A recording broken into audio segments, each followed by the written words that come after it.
સુંદર સવારને માટે આજના દિવસને માટે જીવંત ઈશ્વરનો પુષ્કળ આભાર માનીએ છીએ અને ઈશ્વરના નામને ધન્યવાદ આપીએ છીએ. અને આ વચન શેર કરવાની જે તક મને પણ પ્રભુના સેવકે જે પૂરી પાડી છે એના માટે જીવંત ઈશ્વરનો આભાર માનીએ છીએ અને ઈશ્વરના નામને ધન્યવાદ આપીએ છીએ. રાઈટ, વચનમાં જઈએ પહેલાં આવો પ્રાર્થના કરીએ.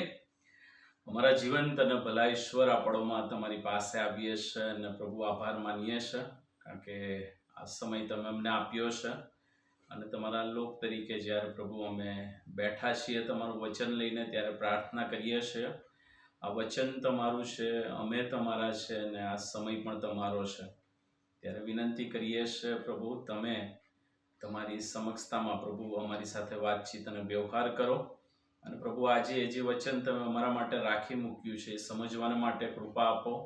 એને પ્રભુ જીવનમાં ઇમ્પ્લિમેન્ટ કરવાના માટે પણ અમને સહાય અને મદદ કરો. એ પ્રાર્થનાને વિનંતી કરતા અમે તમારા હાથમાં સોંપાઈએ છીએ. પ્રભુ આ અમારી વિનંતી ત્રાતા પ્રભુ ઈસુ ખ્રિસ્તમાં તમે સાંભળો અને માન્ય કરો બાપ. આમીન. સર્વપ્રભુના વચનોમાંથી આજે જે બાબત આપણે જોવાના છે તો જો વિષય તરીકે આપણે જોઈએ તો માનવીય મન, રાઈટ, માણસનું મન, એ વિષય પર આપણે થોડો સમય ચર્ચા કરવાના છે. અને જો તમારી પાસે બાઇબલ છે તો તમે બાઇબલ ખુલ્લું રાખશો. કોલોસીઓનો પત્ર જે પાઉલ પ્રેરિતે કોલોસીની મંડળીને લખ્યો હતો અને એનો 3 અધ્યાય અને 1 થી જે 4 કલમો છે એના પર આપણે થોડો સમય મનન કરવાના છે. એટલે તમારી પાસે જો બાઇબલ હોય તો તમે આ વચનો ખુલ્લા રાખશો અને સાથે સાથે આપણે બીજા વચનો પણ જોઈશું. રાઈટ, હું અહીંયા 1 થી જે 4 કલમ છે એ વાંચું છું, તમે ધ્યાનથી સાંભળશો. ત્યાં પ્રભુનું વચન પાઉલ પ્રેરિત મારફતે આ પ્રમાણે કહે છે, 3 અધ્યાય કોલોસીનો અને એની 1 થી 4 કલમ. એ માટે જો તમને ખ્રિસ્તની સાથે ઉઠાડવામાં આવ્યા હોય તો જ્યાં ખ્રિસ્ત દેવને જમણે હાથે બેઠેલો છે ત્યાંની, એટલે ઉપરની વાતો શોધો, ઉપરની વાતો પર ચિત્ત લગાડો, પૃથ્વી પરની વાતો પર નહીં, કેમ કે તમે મુઆ છો અને તમારું જીવન ખ્રિસ્તની સાથે દેવમાં ગુપ્ત રાખવામાં આવ્યું છે. 4 કલમ, ખ્રિસ્ત જે આપણું જીવન છે તે જ્યારે પ્રગટ થશે ત્યારે તમે પણ તેની સાથે મહિમામાં પ્રગટ થશો. રાઈટ, માનવીય મન એ ફ્રોમ ધ બિગનિંગથી આપણે સમજીએ, એદનવાડીથી ત્યારથી માંડીને તમે ને હું આજે શ્વાસ લઈએ છીએ ત્યાં સુધીની જો આખી પરિસ્થિતિને આપણે વિચાર કરીએ તો આપણને ખ્યાલ આવે કે સામાન્ય રીતે આપણે આ સૃષ્ટિ પર છીએ ત્યારે આપણે રોજિંદા જીવનમાં દરરોજનું ડેઈલી જે રૂટીન લાઈફ હોય છે એના પ્રત્યે આપણે વધારે સભાન હોઈએ છીએ. રાઈટ, સવારે ઉઠીએ ત્યારથી માંડીને આપણે વિચારવા માંડીએ આજે કયા મારે કાર્યો કરવાના છે, કયા ઇમ્પોર્ટન્ટ કાર્યો છે, કયા હું ટાળી શકીશ, કયા કાર્યો ક્યારે કરવાના છે, એ આપણું રોજનું કામ હોય છે. ને એ પ્રમાણે આપણે જનરલી જોબ કરતા હોઈએ કે બિઝનેસ કરતા હોઈએ કે પછી બીજા કાર્યોમાં આપણે હોઈએ, રૂટીન કાર્યોમાં, એની અંદર આપણે બાબત જોતા હોઈએ છીએ. રાઈટ, પણ જો તમે મારી સાથે માથીની લખેલી સુવાર્તા અને એનો 24મો અધ્યાય તમે ખોલો તો ત્યાં પણ આપણને પ્રભુના વચનો બહુ જ સરસ રીતે માનવીય મનની સમજણ આપણને ત્યાં આપતા જોવા મળે છે. રાઈટ, માથીની લખેલી સુવાર્તા એનો 24મો અધ્યાય અને એની 1 થી પહેલી કલમથી લઈ અને છેક આપણે 12મી કલમ સુધી વિચારી શકીએ. રાઈટ, પણ જે બાબત તમારા મન પર હું લાવવા માંગુ છું, તમારા ધ્યાનમાં લાવવા માંગુ છું ને એ તો 24મો અધ્યાય અને એની 1 થી જે 2 કલમ છે. કારણ કે ત્યારે પ્રભુ ઈસુ ખ્રિસ્ત એ માનવ સદેહ સ્વરૂપમાં રાઈટ સૃષ્ટિ પર હતા અને એમના શિષ્યોની સાથે હતા અને જૈતુન પહાડ ઉપર ત્યાં આગળ હતા એ લોકો, બરાબર, અને ત્યાંથી એ લોકો આગળ વધતા હતા અને ત્યારે આ બાબત બને છે. શું થાય છે? માથીની લખેલી સુવાર્તા 24મો અધ્યાય અને એની 1 થી 2 કલમ જોઈએ અને પછી 3જી કલમમાં આપણે જૈતુન પર એ બેઠા હતા પ્રભુ ઈસુ ખ્રિસ્તના શિષ્યો એકાંતમાં આવીને જે પ્રશ્ન પૂછે છે એના સંદર્ભની વાત કરી છે. પણ જ્યારે પ્રભુ ઈસુ ખ્રિસ્ત મંદિરમાંથી નીકળીને માર્ગે ચાલતા હતા પહેલી કલમ પ્રમાણે, બરાબર, અને ત્યારે શિષ્યો એમને શું બતાવે છે? મંદિરનું બાંધકામ બતાવે છે, બરાબર. અને સ્વાભાવિક છે, માનવીય સમજણ છે એટલે શિષ્યો ખાલી પ્રભુને બતાવતા હશે, પ્રભુએ પણ જોયેલું હતું, રાઈટ, પણ મને લાગે એ ત્યાં આગળ મંદિરનું જે બાંધકામ હતી એની વાહ કરતા હશે શિષ્યો. રાઈટ. હા, અને ત્યારે પ્રભુ એમને ઉત્તર દે છે. શું કહે છે બીજી કલમમાં? ત્યારે તેણે એટલે કે ઈસુએ તેઓને એટલે કે શિષ્યોને ઉત્તર દીધો કે શું તમે એ બધા નથી દેખતા? હું તમને કહું છું કે પાડી નહીં નંખાય એવો એક પણ પથ્થર બીજા પર અહીં રહેવા દેવામાં આવશે નહીં. પ્રભુ ઈસુ ખ્રિસ્ત એ યરુશાલેમ મંદિર વિશે કહેતા હતા. રાઈટ, યાદ રાખીએ, યરુશાલેમ મંદિર એટલે સુલેમાન રાજાએ બાંધ્યું હતું એ મંદિરની આ વાત નથી. રાઈટ, સુલેમાન રાજાએ ઈશ્વરના મહિમાર્થે ઈશ્વરને માટે જે મંદિર બાંધ્યું હતું એ તો પહેલું મંદિર જેનો નબુખાદનેસ્સર રાજાએ આવીને શું કર્યો હતો? વિનાશ કર્યો હતો. અને પછી એમને ક્યાં લઈ જવામાં આવ્યા હતા? બંદીવાસમાં લઈ જવામાં આવ્યા હતા. પણ બંદીવાસમાંથી પરત ફર્યા પછી જ્યારે ઝરુબાબેલ એ પહેલું ગ્રુપ લઈને આવે છે યરુશાલેમની અંદર, અને એના 80 વર્ષ પછી એઝરા બીજું ગ્રુપ લઈને આવે છે, અને એના 20 વર્ષ પછી નેહમ્યા ત્રીજું ગ્રુપ લઈને આવે છે, ત્યારે જે એ ઝરુબાબેલે જે બાંધકામની શરૂઆત કરી હતી, રાઈટ, એ મંદિર પ્રભુ ઈસુ ખ્રિસ્તના વખતની અંદર શું હતું? હયાત હતું. બરાબર. હા, અને એને વારંવાર એને સમારકામ કોણ કરતો હતો? પેલો હેરોદ, પ્રભુ ઈસુ ખ્રિસ્તના વખતમાં યાદ હોય તો તમને, રાઈટ, એને સમારકામ કરીને શું કરતો હતો? એ યહૂદીઓની વાહવા લૂંટવાના માટે એ પ્રયત્ન કરતો હતો. રાઈટ, અને એ મંદિરનું બાંધકામ કેટલા વર્ષ ચાલ્યું? એટલે એનું સમારકામ 52 વર્ષ સુધી હેરોદે ચલાવી રાખ્યું.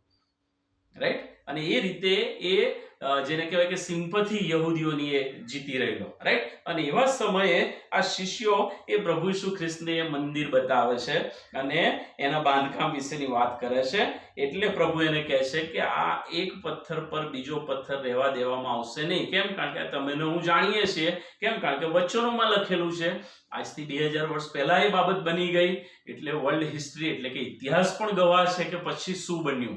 પણ શિષ્યોને ત્યારે ખબર નહોતી કે પ્રભુ ઈસુ ખ્રિસ્તને વધસ્તંભ પર જડી દેવામાં આવશે. પ્રભુ ઈસુ ખ્રિસ્ત કબરમાંથી ઉઠશે 3 દિવસ પછી. પ્રભુ ઈસુ ખ્રિસ્ત સ્વર્ગે ચડી જશે અને પછી એ પ્રથમની મંડળીની હાલત શું થવાની હતી એ શિષ્યોને ખબર નહોતી. રાઈટ, એ મંદિરની હાલત શું થવાની છે એ શિષ્યોને ખબર નહોતી. રાઈટ, અને એટલે પછી 34જી કલમની અંદર જ્યારે જૈતુન પહાડ પર એ લોકો એકાંતમાં હોય છે ત્યારે શિષ્યોને તાલાવેલી થાય છે કે પ્રભુ શું કહે છે ત્યાં આગળ 4થી કલમ અને એનો પાછળનો ભાગ શું કહે છે? એ બધું ક્યારે બનશે અને તારા આવવાની તથા જગતના અંતની નિશાની શું હશે?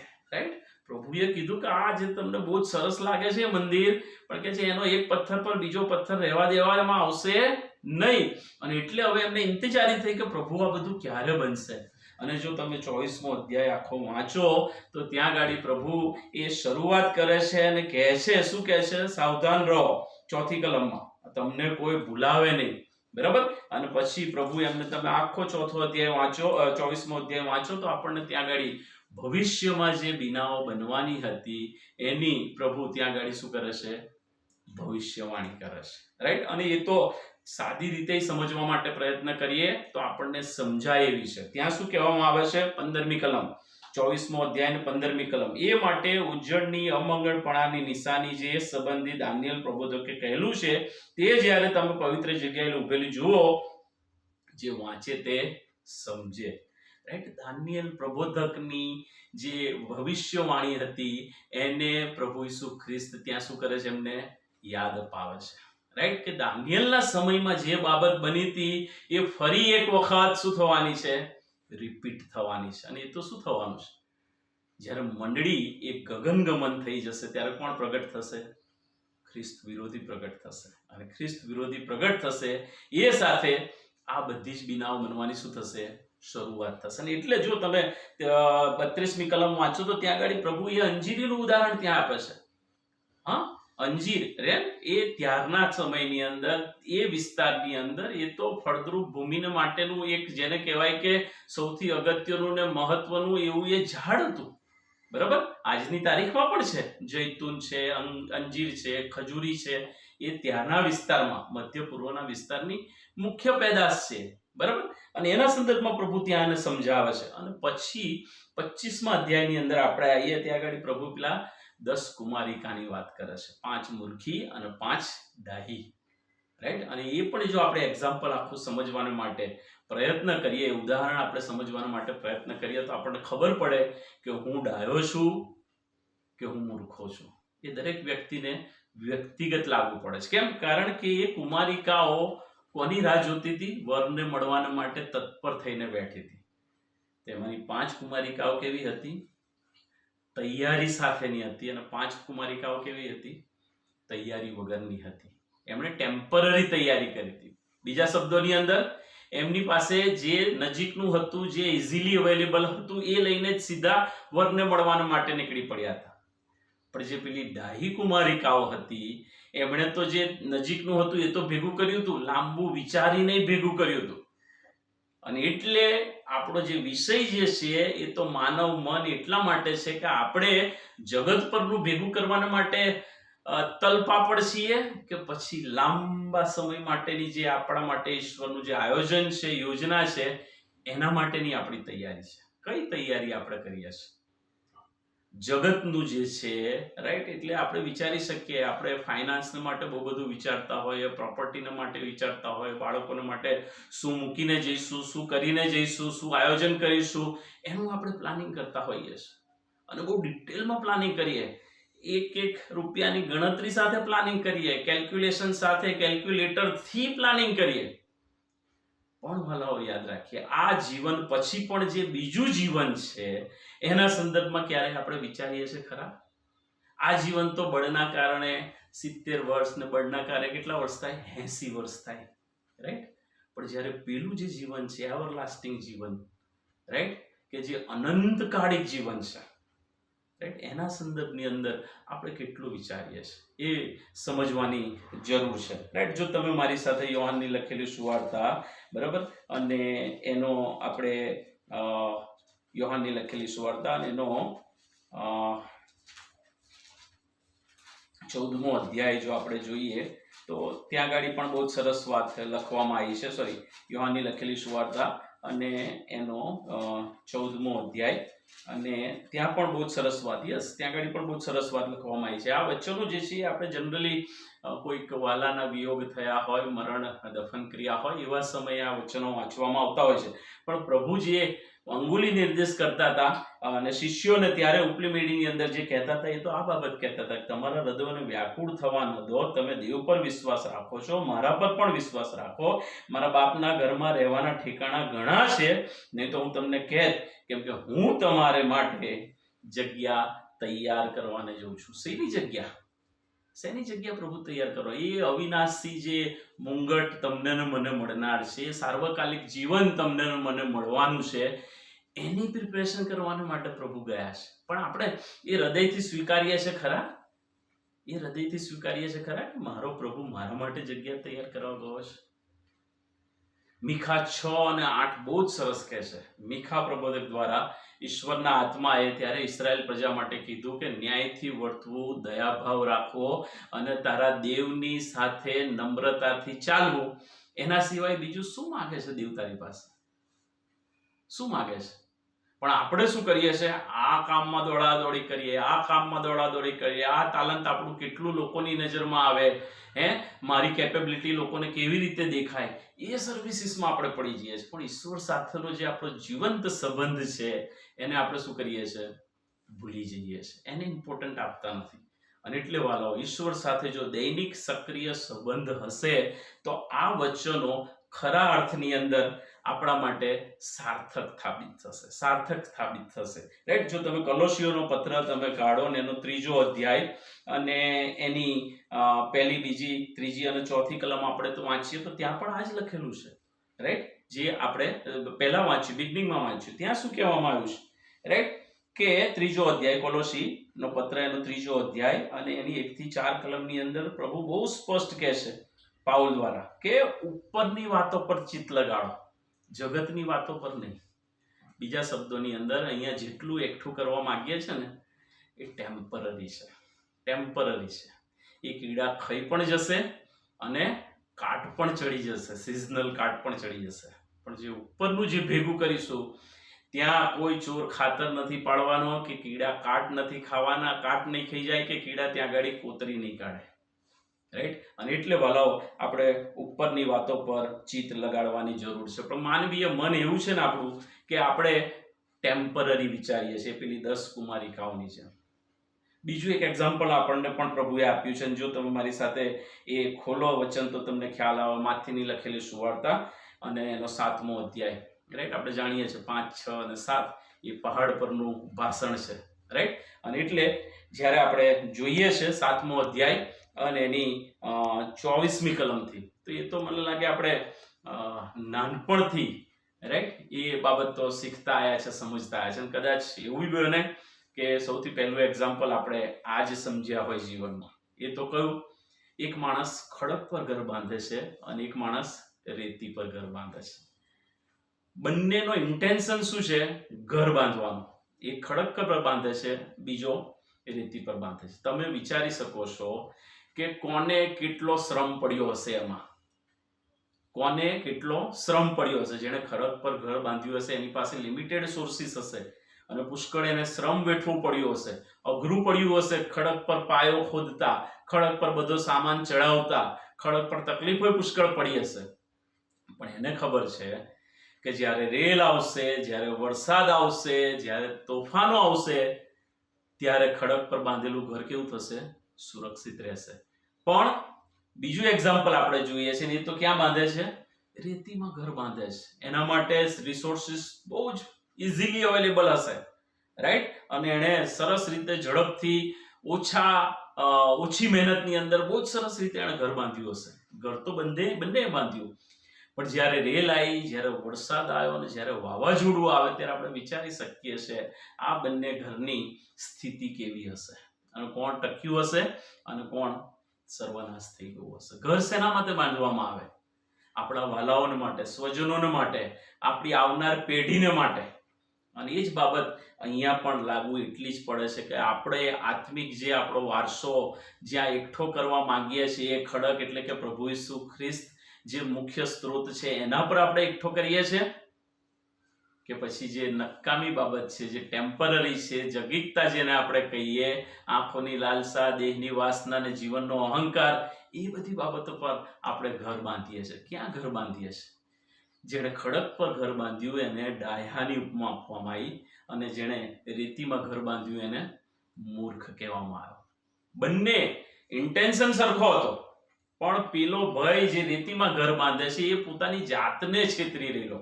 ઘર તો એ બાંધે છે, મહેનત તો એ પણ કરે છે, રિસોર્સિસ તો એ પણ લાવ્યો, જરૂરિયાતની બધી જ વસ્તુઓ, પણ તેમ છતાં પણ એ પોતાની જાતને છેતરી રહેલો. એને ખબર હતી કે આ લાંબુ ટકવાનું નથી, આ લાંબુ ટકવાનું નથી. તેમ છતાં પણ રાઈટ આપણે જોઈએ છે કે એ ઘર બાંધે છે. અને જ્યારે જગતના જે ટેમ્પટેશનો જેને આપણે કહીએ, શેતાની જે બાબતો કહીએ, રાઈટ, જે બાબતોને માણસના મનને વેરણ છેરણ કરી કાઢે એવી બધી બાબતો કહીએ, રાઈટ. અને એની અંદર જ્યારે એ પ્રકારના વાવાઝોડા આવે છે, રેલ આવે છે, તકલીફો આવે છે, ત્યારે એ આત્મિક જીવન એ છિન્ન ભિન્ન થઈ જાય છે. ખાલી એનું જ છિન્ન ભિન્ન નથી થતું, એની ફર્ધર જનરેશનને માટે પણ એ તકલીફ ઊભી કરે છે. કેમ? કારણ કે એ નમૂનો એણે ત્યાં ગાડી પૂરો પાડ્યો હોય છે. અને એટલે વાલાઓ, માનવીય મન એ આપણે સમજવાની જરૂર છે કે ઈશ્વર જ્યારે તમને ને મને સ્વતંત્ર ઈચ્છા શક્તિ આપી છે, સમજણ શક્તિ આપી છે, વિચાર સમજણ આપી છે, જીવંત વચનો આપ્યા છે, અને તેમ છતાંય જો આપણે આંખો બંધ કરીને ઈશ્વરને નથી ગમતું એવી રીતે અન્યાયપણામાં જીવન જીવી રહ્યા છે, તો એનો જવાબ ચોક્કસ મારે ને તમારે એક દિવસ આપવાનો રહેશે. એ બીક હોવી પણ જરૂરી છે. જો બીક નથી તો પછી એ સમજણ પણ નકામી છે અને પછી એ રેતી પર જ ઘર બાંધી રાખશે. પણ આપણે જાણીએ છીએ એ રેતી પર ઘર બાંધવું અત્યારે બધું સહેલું લાગે, બધા જ રિસોર્સિસ ઇઝીલી અવેલેબલ હોય, પણ એ લાંબુ ટકશે નહીં.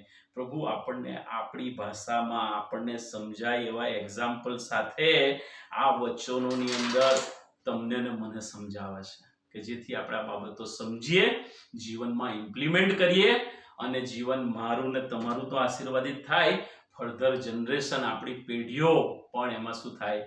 આશીર્વાદિત થાય. અને એટલે વાલાઓ, વચનો જેટલું વાંચીએ છે, જેટલું સમજીએ છે, એટલું પાડવાને માટે શું કરીએ?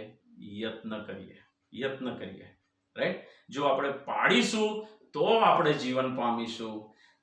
વચન નહીં પાડીએ, ઈશ્વર સાથેનો સંબંધ આપણે નહીં સ્વીકારીએ, ઈશ્વર સાથેનો સંબંધ આપણે તાજો નહીં રાખીએ, તો આપણે લાયક ઠરીશું નહીં. ઈશ્વર તમારી ને મારી પાસેથી શું માંગે છે? રોમી 12:1 અને 2 પ્રમાણે જીવતું, પવિત્ર અને એમને પસંદ છે એવું અર્પણ માંગે છે. આપણને પસંદ હોય એવું અર્પણ કરવાની પ્રભુ ના પાડે છે. પ્રભુને જે પસંદ છે એવા આપણા જીવનોનું અર્પણ કરીશું તો જ એ સારી, માન્ય અને સંપૂર્ણ સેવા સાબિત થશે. અધરવાઇઝ દુનિયાનો મહાન રાજા સુલેમાન રાજા શું કહે છે?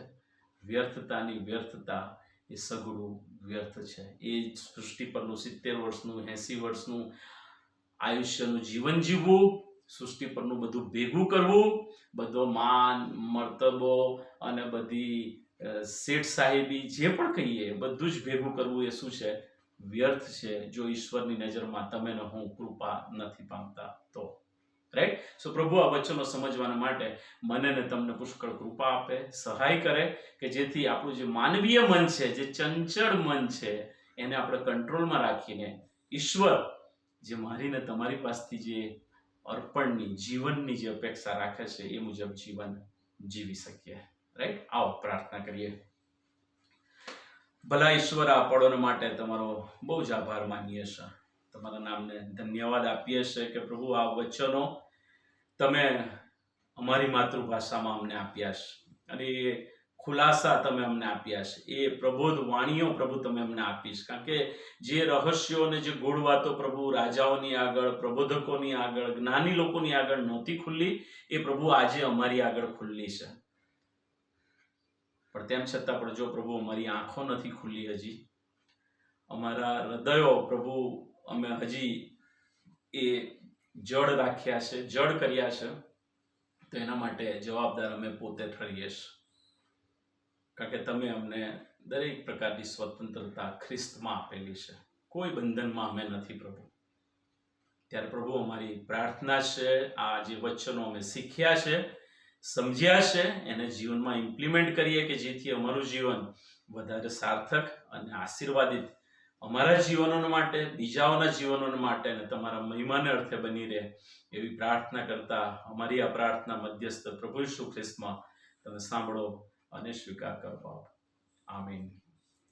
So once again, thank you very much. May God bless you all. Bye bye. Take care.